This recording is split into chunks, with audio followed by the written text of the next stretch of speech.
ভাবনামুখের আরেক এপিসোডে আপনাদের সবাইকে স্বাগত।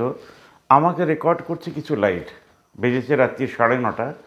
ইন্টারভিউটা যখন করি তখন হচ্ছে 6:30 নাগাদ, তখন ল্যাম্পপোস্টের আলোগুলো জ্বলছে। আমরা প্রত্যেকে প্রতি মাসে ইলেকট্রিসিটি বিল দিই। এই বিলগুলো কখনো 20 টাকা, কখনো 50 টাকা, কখনো 100 টাকা বেশি আসলেও আমাদের কিছু করার থাকে না, কারণ মিটারটাও তারা বসিয়েছে, বিলটাও তারা পাঠাচ্ছে, রেটটাও তারা ঠিক করেছে এবং তারাই ঠিক করে যাচ্ছে। তার অ্যাগেনস্টে লড়ছে একটা ইলেকট্রিক ফোরাম রয়েছে কনজিউমারদের, যারা এটাকে নিয়ে বিগত 20-25 বছর ধরে লড়ছেন, কিন্তু তারা এখনও ভয়েস হয়ে উঠতে পারেননি। তার কারণ হচ্ছে কোনো টিভি চ্যানেল তাদের পাশে দাঁড়ায়নি। আজকে কথামুখ দেবাশিস চক্রবর্তী এবং ভাবনামুখ আমরা সেইটাকে রেকর্ড করলাম। দেবাশিস দা লাইভ করলেন, আমি তাদের ইন্টারভিউ নিলাম। এই মিটিংয়ের পর মাথায় রাখবেন যে আমরা তাদের চ্যানেল হতে চাইছি, এবং যে চ্যানেল, ইউটিউব চ্যানেলরা ইলেকট্রিক নিয়ে কাজ করতে চান, তারা যদি একটা ফোরাম বানিয়ে নেন, তাহলে মাঝে মাঝেই তাদেরকে বলবো যেখানে যেমন কেস হচ্ছে কনজিউমাররা ফেস করছেন সেগুলো তাদেরকে পাঠাবেন, তারা আমাদেরকে পাঠাবেন।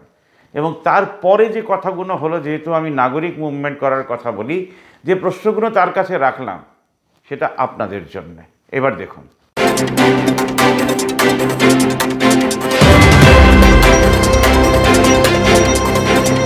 ক্রসিং মানেই হচ্ছে বিভিন্ন মুভমেন্ট, এবং আজকের মুভমেন্ট কী নিয়ে?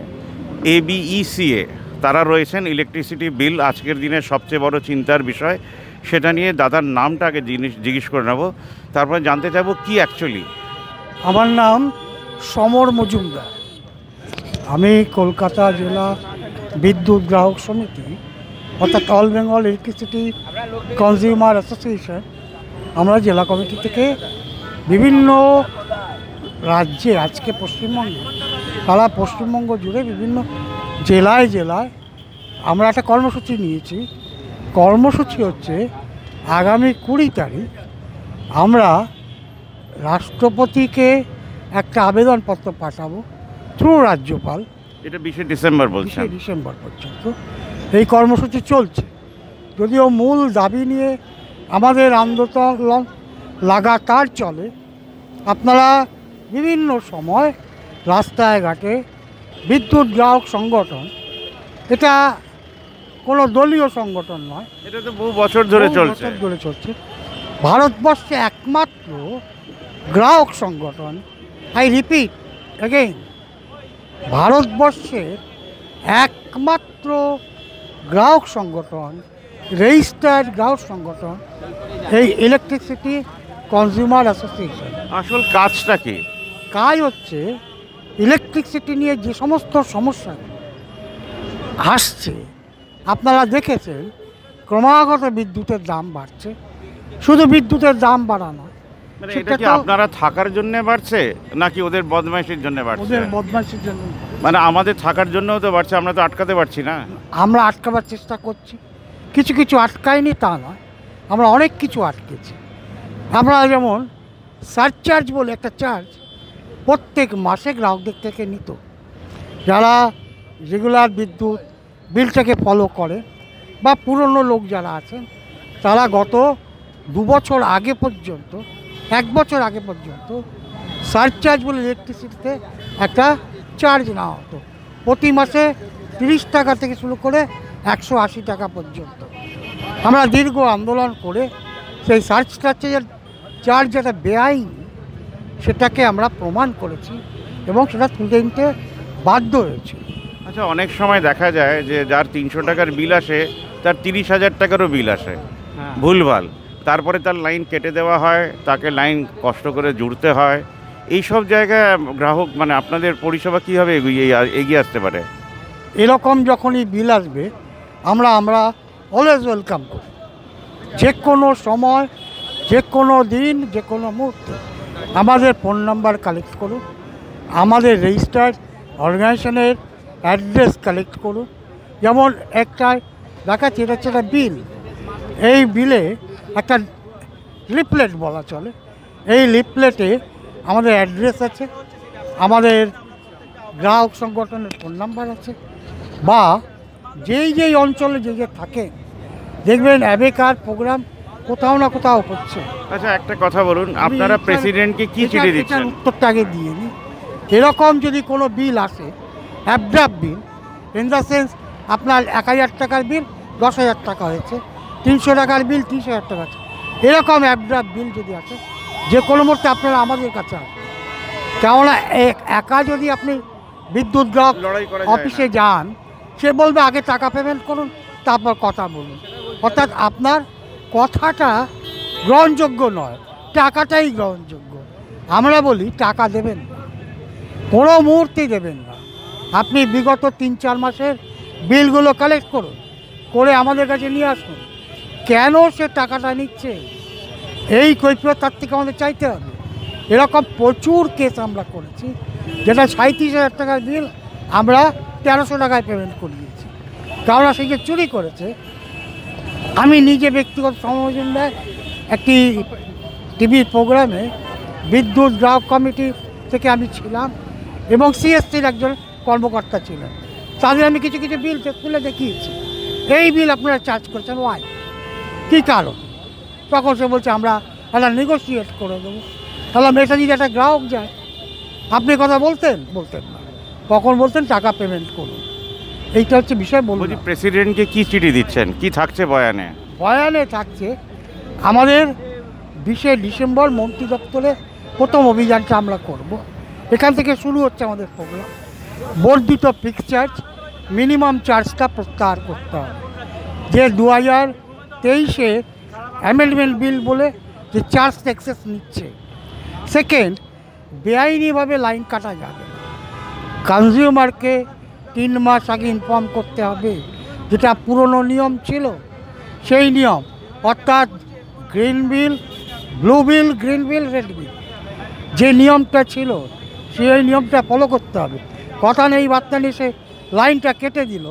আমি একটা গ্রাহক, আমার তার মূল্য আছে, সেই মূল্যটা কোথায়? তুমি তো আমার টাকাতেই চলছো। এমন এই কথাই আপনারা পাঠাচ্ছেন? অবশ্যই। আচ্ছা, আর একটা কথা জানতে চাইছি, এই যে সারচার্জ তুলে দিলেন আর সবাই তো ইলেকট্রিসিটি বিল দেয়, তাহলে আপনাদের কি কোনো সদস্য চাঁদা আছে? সদস্য চাঁদা আমাদের অবশ্যই আছে, বছরে 25 টাকা একটা সদস্য চাঁদা আছে। মানে এইটা কিসের জন্য নিচ্ছেন? 25 টাকা তো না আমরা- নিলেও হয়। টাকাটা বড় কথা নয়, একটা যে মেম্বার, এটা মেম্বারের মিনিমাম কমিটমেন্ট। এবার আমি আরেকটা উল্টো কথা বলছি, আমরা যেহেতু ডেভেলপমেন্টের কাজ করি, আপনার বিষয় নিশ্চয়ই করে বলবেন। আজকে সারচার্জ 30 থেকে 180 টাকা হতো, যেটা উনি বললেন। আমি বলছি 180 টাকাই হোক। আমাদের দেশে কোটি কোটি লোক যদি 180 টাকা ওনাকে মাসে দেয়, তাহলে তো আপনি সব বাড়িকে সোলার করে দিতে পারবেন। সিএসসিকে বিলই দিতে হবে কেন? এই লড়াইটা আমরা করছি না কেন গ্রাহকদেরকে নিয়ে?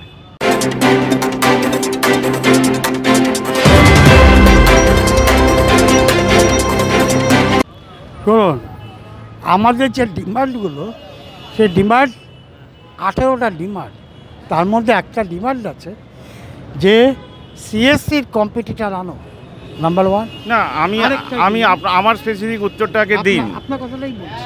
হ্যাঁ। যে সোলার সিস্টেম চালু করতে গেলে যে সরকারকে যে উদ্যোগ নিতে হবে, জায়গায় জায়গায় সোলার অ্যারেঞ্জমেন্ট, তার প্যানেল, সে তো আমাদের ছাদেই হতে পারবে, যা গভর্নমেন্টকে লাগবে কেন? তার জন্য যে টাকা লাগে, পাড়াতে কোঅপারেটিভ খুললেই হবে, আপনাদেরকে 100 টাকা মাসে দিলেই হবে। সেটা- 1 কোটি লোক 100 টাকা করে মাসে দিলেই তো আপনারা করতে পারবেন। সেই উদ্যোগ সম্ভব? সম্ভব বলেই তো নিউজটা সেই করছি। উদ্যোগটা কে নেবে? আপনি নেবেন, আমি গ্রাহক সংস্থা যখন খুলেছেন আপনি নেবেন। আমি যখন গ্রাহক সংঘ খুলেছি, আমাকে তখন এই আন্দোলনটা করতে হচ্ছে, এই মুভমেন্টটা করতে হচ্ছে। আমি তো বলছি সোলার সিস্টেমটা করতে হবে। ব্যক্তিগত সোলার সিস্টেমের উদ্যোগের চেয়ে সবচেয়ে সোলার সিস্টেমের নিয়ম হচ্ছে সরকার বিভিন্ন প্যানেল করবে। সরকার প্যানেল করুক না করুক, আমরা যদি কোঅপারেটিভের মাধ্যমে যাই, তাহলে আমাদের ছাদে আমরা প্যানেল বসাবো। গভর্নমেন্ট তো নাও করতে পারে, সে তো সিএসসির ফরেও থাকতে পারে। সোলার প্যানেলের জন্য যে লক্ষ লক্ষ টাকা ইনভেস্ট করবে, 7,500 টাকা পার প্যানেল ইনভেস্টমেন্ট, ওখানে লক্ষ টাকা লাগে না। আমি নিজে আমার বাড়ির জন্য করতে গিয়েছিলাম। আমাকে যেটা বলেছিল, আপনার টিভি এবং minimum consume in the sense light, পাকা, তার জন্য আপনার 95,000 টাকা লাগবে। হ্যাঁ, 95,000 টাকাটা লক্ষ লক্ষ টাকা নয়। তাহলে টাকা তো হ্যাঁ, আমি সেটাই বলছি যে আজকে কোঅপারেটিভ করে আমরা করছি না কেন? এটা কতজনের পক্ষে সম্ভব? 1 কোটি লোকই ধরুন না, যারা শুনছে তারা তো সবাই কনজিউমার। আমার মুভমেন্টটাকে ডাইভার্ট করছে। আমি সোলার একটা ইন্টারভিউতে মুভমেন্ট ডাইভার্ট করা যায় না। আপনি এত সহজ মানুষ না যে আপনি ডাইভার্ট হয়ে যাবেন, আর আমি করতে পারবো। আমি সে কথা বলছি না। ডাইভার্ট এই জন্যে করা যাবে না বা করা যায় না, কারণ হচ্ছে নিউ আইডিয়াস যদি না আসে, আমরা সারা জীবন যেমন এখন মীনাক্ষী মুখার্জি হাঁটছেন, আপনারা 20 বছর ধরে এইগুলো মুভমেন্ট করছেন, আর ওইদিকে ওরা মজা লুটে যাচ্ছে। কোথাও তো গিয়ে আমাদেরকে চেঞ্জ করতে হবে। আমি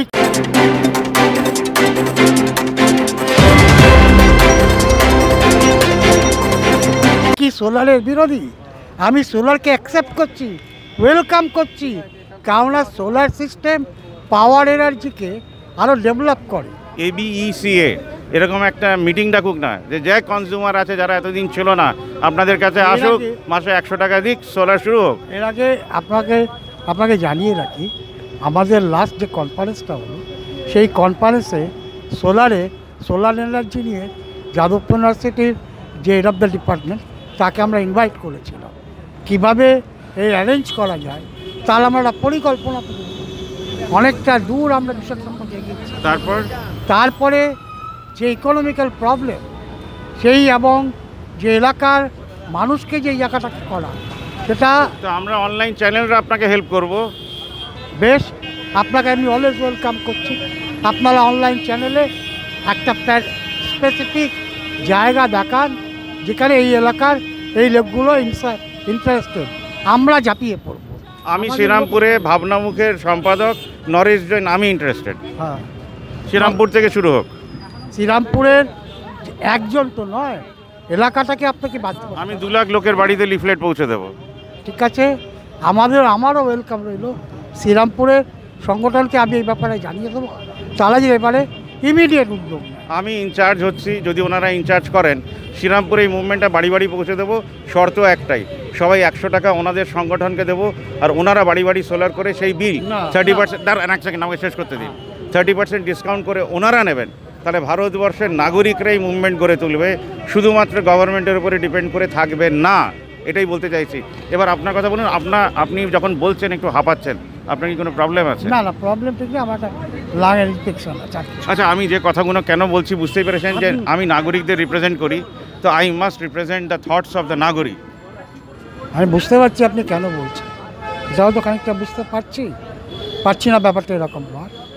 বিষয়টা হচ্ছে, আমরা আমাদের মুভমেন্টটা গভর্নমেন্টের যে 2023-এর যে অ্যামেন্ডমেন্ট অ্যাক্ট, 2020-র যে ইলেকট্রিসিটি, এগুলো তো দরকার, সেইটার এগেনস্টে, সেটার যে কত ভয়াবহ দিক আসছে আপনারা কল্পনা করতে পারেন। আপনারা আটকাতে তো পারছেন না। সোলার বলছেন, ঠিক আছে, যে স্মার্ট মিটার যেটা ঢুকছে, জায়গায় জায়গায় এসছে, প্রিপেইড মিটার যেটা এসছে, সেটা কি ভয়াবহ জিনিস আপনি কল্পনা করতে পারছেন?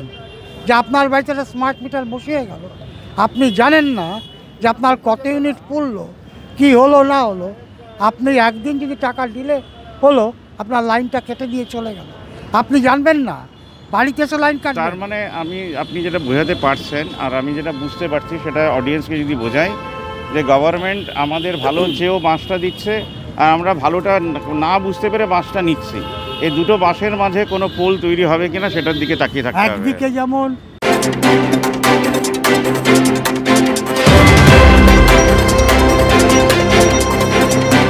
সোলারকেও আমি ওয়েলকাম করছি, চেষ্টা করবো তার জন্য, অবশ্যই চেষ্টা করব, হার্ডলি চেষ্টা করব। সাথে সাথে আমরা বলবো আপনার মাধ্যমে, আপনার চ্যানেলের মাধ্যমে সমস্ত মানুষের কাছে যে আন্দোলনটা আপনারা ভাবুন। আচ্ছা, আপনি বলুন, আপনার ঘরে আপনার মোবাইলে ইউটিউব দেখেন তো? হ্যাঁ, দেখি মানুষ। তাহলে আপনার যে গ্রাহকরা, যারা সদস্য, তারা কি ভাবনা মুখ দেখবে? তাদেরকে দিয়ে আপনি সাবস্ক্রাইব করাতে পারবেন, এই ইন্টারভিউটা দেখাতে পারবেন? আমি চেষ্টা করবো।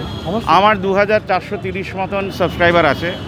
এবার এইটা যদি কালকে 4000 হয়ে যায়, এই ভাবনা মুখে প্রথম জানলাম, আমিও চেষ্টা করব ইউটিউবেটা দেখার এবং সাবস্ক্রাইব করাবার জন্য বলবো। তাহলে আমি যে সোলার মুভমেন্টটা করার কথা বলছি, যৌথ জীবন যাপন নিয়ে যেটা লড়াইটা চলছে, এবং আশা করি যে আমাদের দেশে যারা ইলেকট্রিসিটি বিল দেন, তার মানে সবাই দেন, যেমন সবাই খান, চাষিদের পাশে দাঁড়াতে পারবো, আর আমরা সবাই ইলেকট্রিসিটি বিল দিই। তাহলে জায়গায় জায়গায় 7 জনের কমিটি করে সব বাড়িকে সোলার করা হবে। এটা গ্রাহকদের আন্দোলন হবে। ওনারা যে পয়েন্টসগুলো নিয়ে লড়ছেন গভর্নমেন্টের সঙ্গে, সেটা সারা জীবনই লড়ে যেতে হবে। এবং দুদলের বাঁশ যদি কোনো দিন সেতুতে কনভার্ট হয়, তাহলে ভারতবর্ষ সেই ভারতবর্ষ হবে যার স্বপ্ন ডিএল রায় বারবার করে দেখে গেছেন এবং বলে গেছেন। ধনধান্যে পুষ্পে ভরা আমাদের এই বসুন্ধরা একদিন নিশ্চয়ই করে হবে, নিশ্চয়ই করে হবে, নিশ্চয়ই করে হবে। ধন্যবাদ। ধন্যবাদ।